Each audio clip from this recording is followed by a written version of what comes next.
When the Vecthar fleets descended upon the Orion front, they found no trace of humanity.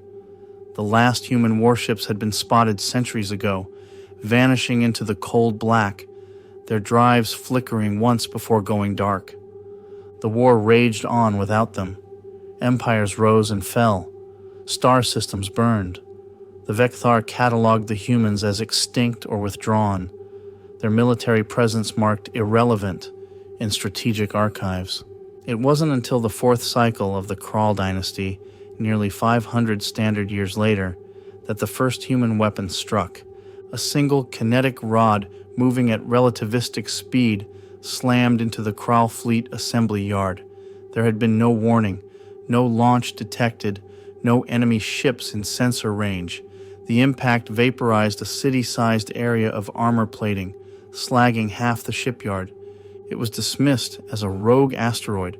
Then another strike followed, then a dozen, each one perfectly placed, slamming into command hubs, fuel depots, and shield projectors, arriving with terrifying precision, decades apart. The galaxy eventually pieced together a chilling truth.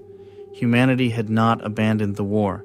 They had shifted it into cryo-combat time. Human crews entered deep cryo-sleep between microbursts of activity, living for minutes each century. In their own perspective, battles still raged in real time, ship maneuvers, targeting calculations, and troop deployments unfolding in what felt like minutes to them, but decades to everyone else. An alien fortress might take 100 years to build.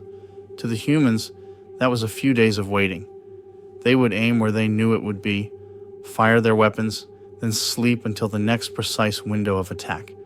Against them, traditional war doctrine failed. Patrols couldn't predict their arrivals. Countermeasures decayed before humans woke to strike again. By the time an enemy understood what they were doing, their infrastructure had already been dismantled. Over centuries of human strikes that felt like a single campaign to those waging it.